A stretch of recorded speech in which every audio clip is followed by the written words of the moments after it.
Ma'am, with all due respect, this is a global strategic command center, the very nerve center of our national defense, not a university library seminar. Perhaps you could fetch us some coffee while the real professionals handle the crisis. The words, slick with condescension and amplified by the cathedral-like acoustics of the room, dripped from Colonel Marcus Thorne's lips. The crowd of anxious, uniformed officers, a constellation of silver and gold insignia glittering under the cold blue light of the main holographic display, chuckled nervously. It was the kind of laughter that sought permission from authority, a desperate signal of allegiance in a moment of high tension. They laughed because a colonel had made a joke, and in the rigid hierarchy of military life, a colonel's joke demanded a response. But in the center of their collective gaze stood the target of his scorn, a small-framed woman in simple civilian slacks and a gray blouse, her only identifier a laminated observer badge that hung from her neck. She offered no reaction, no flicker of anger, no hint of humiliation, no defensive retort. Her face remained a placid mask of calm concentration, her dark eyes sweeping across the cascading lines of failing code that scrolled down the massive screens. Her stillness was a stark, unnerving contrast to the frantic energy that was beginning to boil over in the room. She simply stood, her hands clasped loosely behind her back, an island of profound silence in a rising sea of panic. But when the four-star general watching from a secure video feed in the Pentagon saw her stance, a subtle shift in her weight, a familiar centering of balance he hadn't seen in over a decade, his eyes widened. He leaned closer to his monitor, ignoring the panicked reports from the colonel on the floor. He knew that stance. It was the posture of someone who wasn't observing a disaster, but dissecting it. It was the coiled readiness of a master craftsman seeing a flaw in the material, a flaw they alone knew how to mend. He recognized the quiet that wasn't born of fear or ignorance, but of absolute, unassailable competence. If you believe that true strength doesn't need to announce itself, type competence in the comments below. Colonel Thorne, meanwhile, continued his performance, mistaking her silence for weakness, her calm for intellectual paralysis. He paced before the main console like a peacock displaying its feathers, his voice a booming instrument of self-assurance that did little to hide the tremor of fear underneath. As I was saying before the interruption from our academic guest, he announced, gesturing vaguely in her direction, the system is experiencing a sophisticated cyber intrusion, a textbook red banner attack vector. The algorithms are failing to isolate the corrupted packets. Everything is cascading. Power fluctuations, data corruption. It's a ghost in the machine. He spoke with the theatrical flair of a man who had read all the manuals but understood none of the core principles. He was a manager of a complex system, not a master of it. His expertise was in briefing charts, in personnel reports, in projecting an aura of unshakable command. But now, with the digital heart of his command center flatlining, his authority was a hollow shell. The woman, Dr. Anya Sharma, according to the visitor manifest he'd barely glanced at, remained unmoved by his pompous diagnosis. Her gaze was not on him, but on the peripherals. She noted the flickering of the backup generators, the subtle dip in the hum of the environmental controls, the way the emergency lighting cast long, dancing shadows that distorted the faces of the young lieutenants desperately trying to reboot their terminals. She was not just seeing the problem.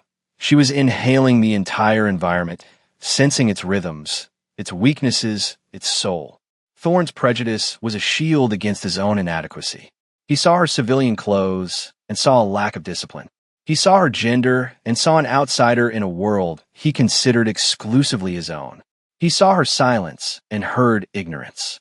His assumptions were a fortress he had built around his ego, a fortress whose walls were about to be turned to dust by a force he couldn't even begin to comprehend. The complicit silence of the other officers was a different kind of failure. It was the failure of courage, the quiet surrender to a toxic culture of conformity where challenging a superior's arrogance was a greater sin than allowing a crisis to deepen. They watched her, this unassuming woman, and saw only what the colonel told them to see, an irrelevant civilian, a nuisance in a moment of extreme gravity. They did not see the years of discipline etched into the fine lines around her eyes, or the weight of secrets that settled her shoulders with a burden they could never imagine. They did not see the mind behind that calm facade, a mind that was, at that very moment, reverse engineering the catastrophe, not with frantic keyboard strokes, but with pure, unadulterated logic. She was listening to the symphony of failure, and in the cacophony, she was beginning to hear a single, clear note that would lead her to the solution. Her quiet was not empty. It was full. It was filled with calculation, with memory, with a profound understanding of the very systems that were now betraying their supposed masters. And as the last of the main screens flickered and died, plunging the billion-dollar command center into a terrifying, primitive darkness punctuated only by the red glow of emergency alerts, her silence became the most powerful force in the room. The darkness was absolute, a sudden and total void that swallowed the light, the data, and the collective confidence of the room in one terrifying gulp. A collective gasp was followed by a wave of panicked shouts. Total system failure. We're blind. All channels are down. The backup generators just went offline. It's not just a cyber attack. It's a full-spectrum electronic assault. Sir, we have no telemetry, no satellite link, no contact with any outside assets. We are deaf, dumb, and blind. The voices were sharp with a metallic taste of fear. Colonel Thorne, stripped of his technological crutches, was now just a man shouting in the dark. Get the hard lines. Somebody give me a status report. Now, now, now. His commands were empty, desperate bursts of air into a vacuum. There was nothing to report. The nerve center was dead. The brain had been severed from the body. In this suffocating silence, a new sound emerged. It was small, rhythmic, and utterly out of place. It was the delicate, metallic click of a latch being opened. All eyes, now slowly adjusting to the crimson emergency lighting, turned toward the source. It was the woman, Dr. Sharma. She had knelt and opened a simple, worn leather satchel at her feet, a bag that looked more suited to a college professor than a strategic observer. From it, she produced not a ruggedized military laptop or a satellite phone, but a series of objects that seemed like relics from a forgotten age. First, a large, rolled-up sheet of heavy paper, which she unfurled across the dead surface of a massive tactical plotting table. It was a nautical chart of the world, yellowed at the edges, its surface covered in hand-drawn lines and annotations. Next came a brass sextant, its lenses polished to a mirror shine. Then a set of calipers, a slide rule, and finally 3 grease pencils, one red, one blue, one black. The room held its breath, watching this strange ritual unfold. Colonel Thorne stared, his mouth agape, his mind unable to process what he was seeing. "What in God's name do you think you're doing?" he stammered, his voice a mixture of disbelief and fury. "This isn't a high school geometry class. We are under attack." She did not answer him. She didn't even look at him.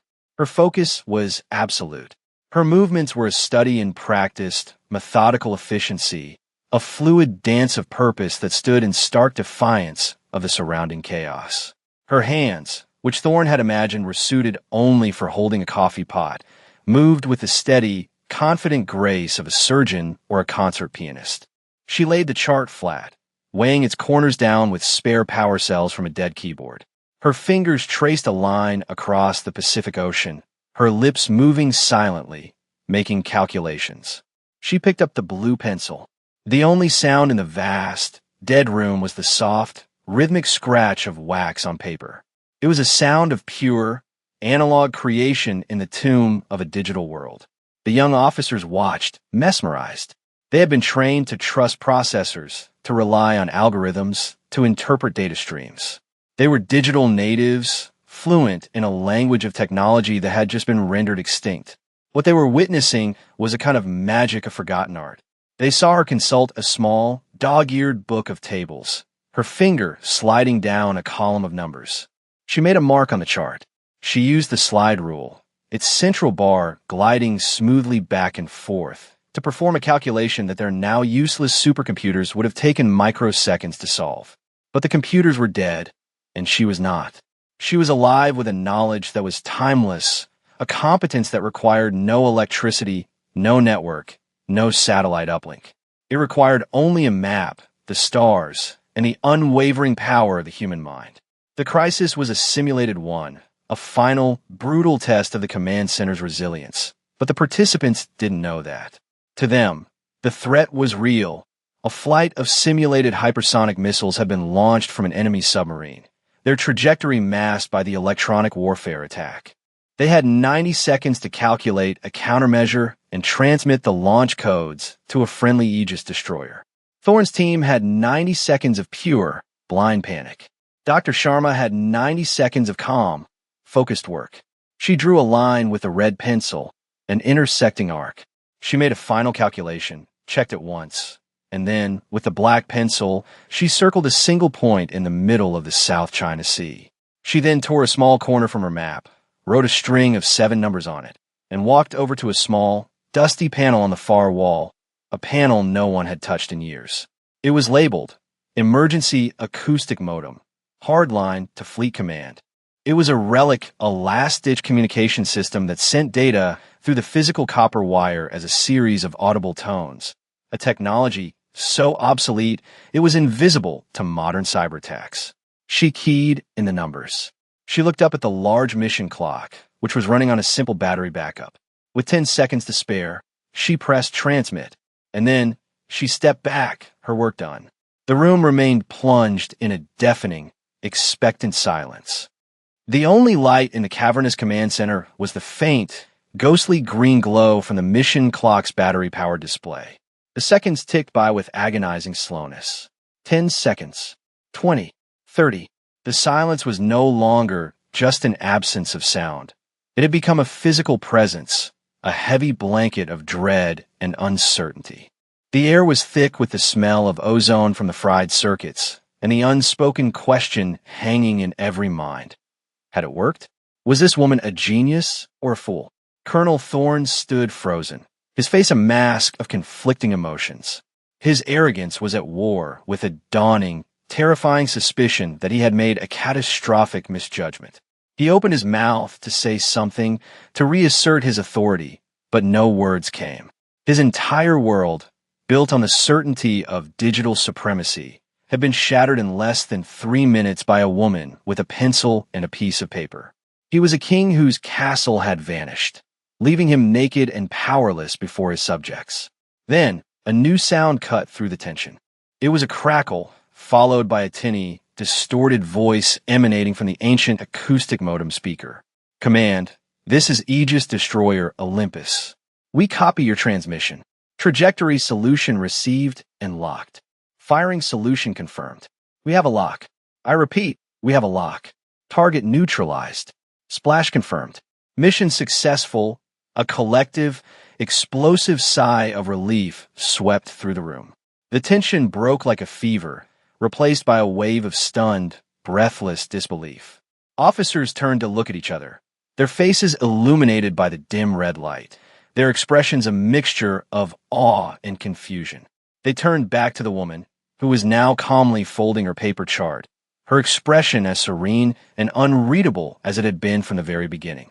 It was in that moment of triumphant silence that the main doors at the back of the command center hissed open, flooding the room with the bright, clean light of the outer corridor. Silhouetted in the doorway stood a figure whose presence instantly commanded the attention of every person in the room. It was General Caldwell, the 4-star commander of the entire U.S. Strategic Command, his face grim, his eyes sweeping across the scene of technological carnage and stopping, with pinpoint focus, on the unassuming civilian analyst. General Caldwell strode into the room, his boots making no sound on the polished concrete floor. He was a man who radiated an aura of immense, quiet authority. He didn't need to raise his voice. His presence alone was a command. His gaze bypassed the flustered, guilt-stricken Colonel Thorne as if he were a piece of furniture. It bypassed the astonished junior officers. It locked directly onto Dr. Sharma, who was carefully placing her slide rule back into its worn leather case. A flicker of recognition, of profound respect, passed through the general's eyes. He walked not to the command console, not to the disgraced colonel, but directly to a high-security terminal in the corner of the room, one that was on a completely isolated, physically separate power grid. It hummed to life under his touch. His fingers, old and scarred but still nimble, flew across the keyboard, entering a string of alphanumeric characters that bypassed all the standard login protocols. He was accessing the deepest, most classified layer of the personnel database.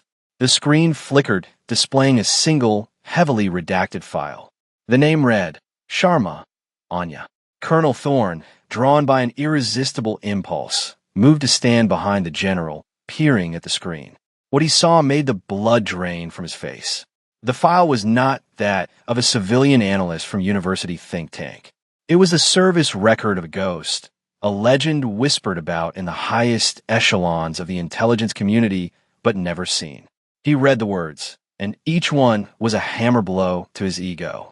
Unit assignment, Project Chimera, DARPA. Then, Director, Office of Net Assessment. Then, Deputy Commander, U.S. Cyber Command. And at the very top, her current active duty status, Lieutenant General, United States Air Force.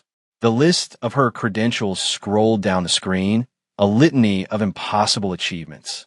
Architect of the Aegis Ballistic Missile Defense System. Lead designer of the very command and control network that had just been intentionally crashed as part of the test she herself had designed. Author of Contingency Protocol 7, the so-called Dead Stick Manual, which outlined the archaic, non-digital methods for retaking control of the nation's defenses in the event of a total system collapse. The protocol everyone had forgotten.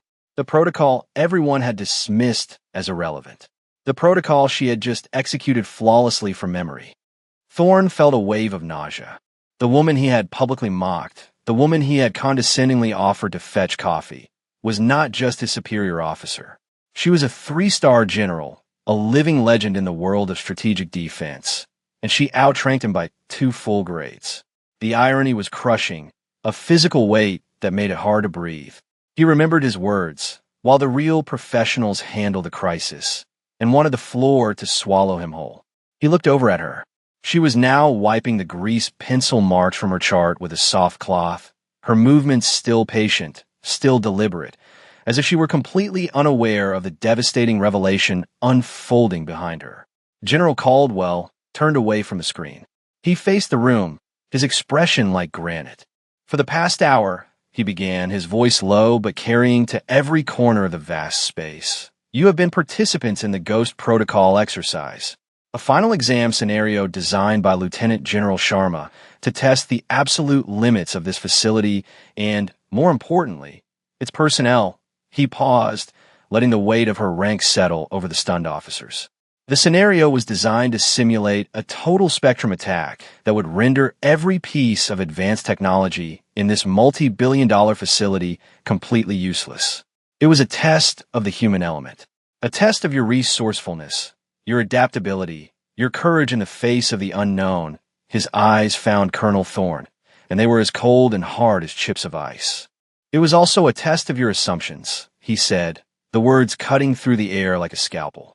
A test of your ability to recognize competence.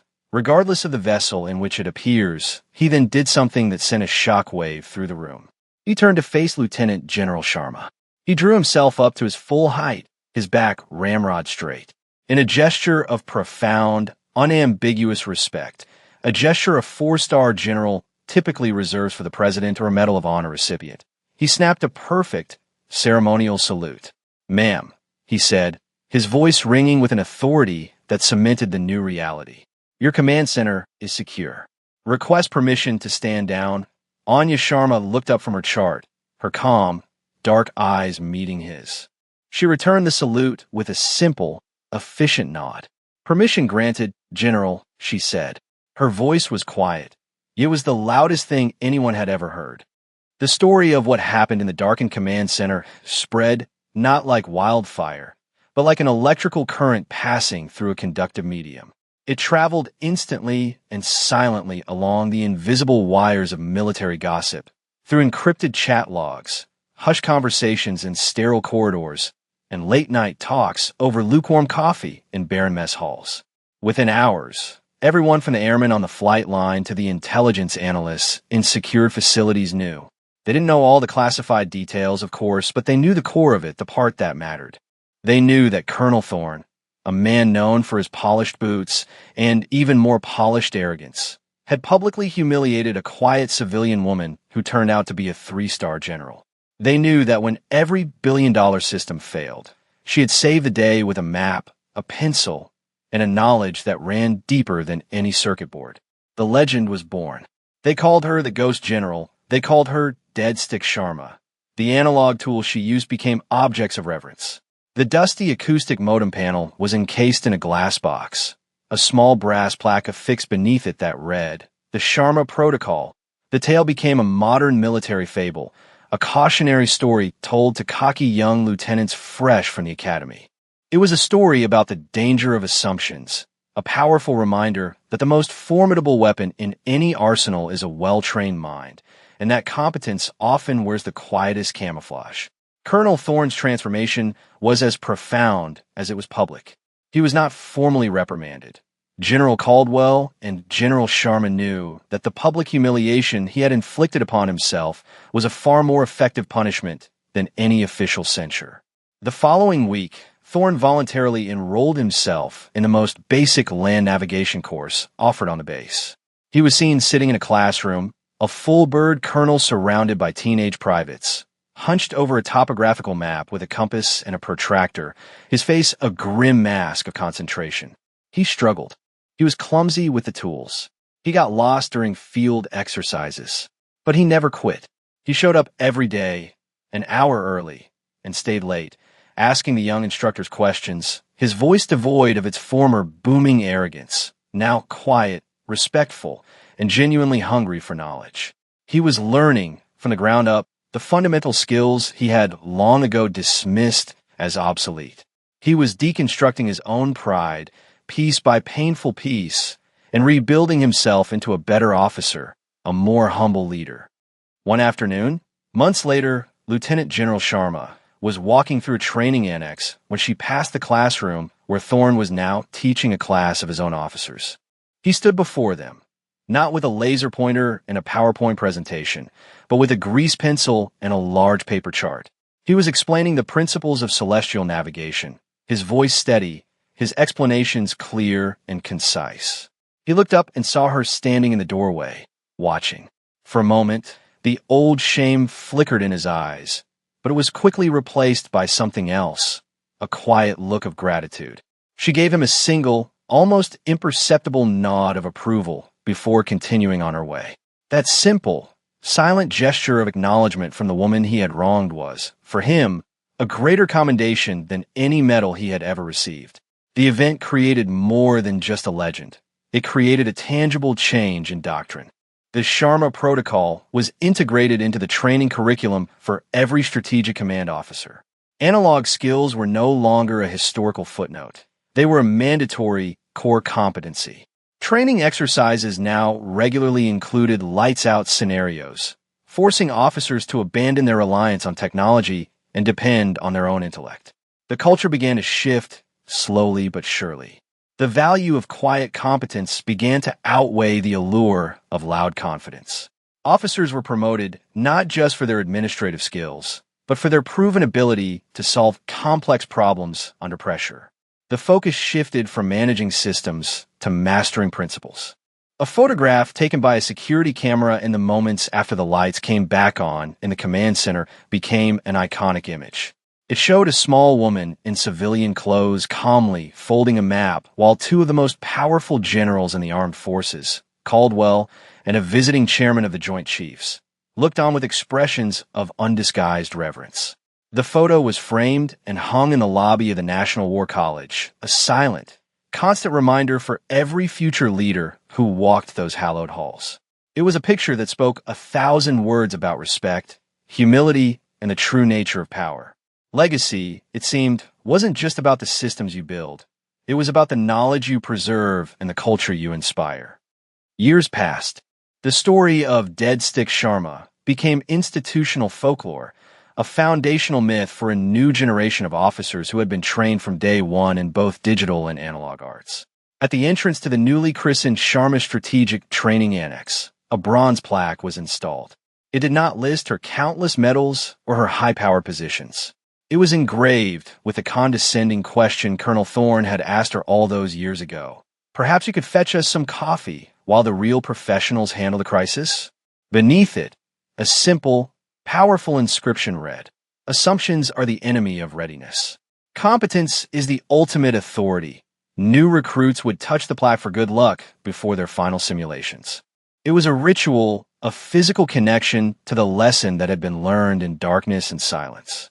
The core of the story endured because it wasn't just about one woman's vindication. It was about a universal truth. It was a testament to the idea that substance will always, eventually, triumph over style. That the quiet dedication to one's craft is infinitely more powerful than the loudest proclamation of one's own importance. The legacy of that day was not the restored power grid or the neutralized simulated threat. It was the restoration of a vital, timeless principle within the culture of the armed forces. It was the understanding that the most resilient systems, like the most resilient people, are those who have mastered the fundamentals, who can function when the complex machinery fails, who can find their way in the dark. Lieutenant General Anya Sharma was eventually promoted, becoming the first woman to serve as the Supreme Allied Commander of NATO. She remained, as always, a quiet professional. She rarely gave interviews. She avoided the spotlight. Her public statements were concise, technical, and devoid of ego. She led not through soaring rhetoric, but through irrefutable competence and the quiet, unwavering respect she commanded from everyone who served with her. She had proven that true authority is not granted by a title or a uniform. It is earned through action. It is forged in moments of crisis, demonstrated in the unflinching calm of a steady hand, and validated by results. Her story became a powerful teaching tool, a parable for a complex age. It served as a reminder that in a world increasingly dependent on fragile, interconnected technologies, the ultimate fail-safe is, and always will be, the disciplined, educated, and adaptable human mind. The real professional isn't the one with the loudest voice or the most impressive title. The real professional is the one who, when the lights go out, knows how to make their own. It is the one whose worth is not defined by the tools they are given, but by the skills they have mastered. The triumph of Anya Sharma was not just a personal victory. It was a victory for every quiet, diligent, and underestimated person who has ever been judged by their appearance rather than their ability. It was a vindication for the silent, the focused, the humble. Her legacy was a powerful and enduring message that respect is a debt paid to demonstrated skill. It is not about who you appear to be, but what you can do when it matters most. True legacy isn't what you leave behind in plaques and photographs. It's what continues forward in the minds and actions of those you inspire. It's the lesson that echoes long after the event has passed, shaping a culture, strengthening an institution, and reminding everyone that the most powerful force on earth is the quiet competence of a prepared mind.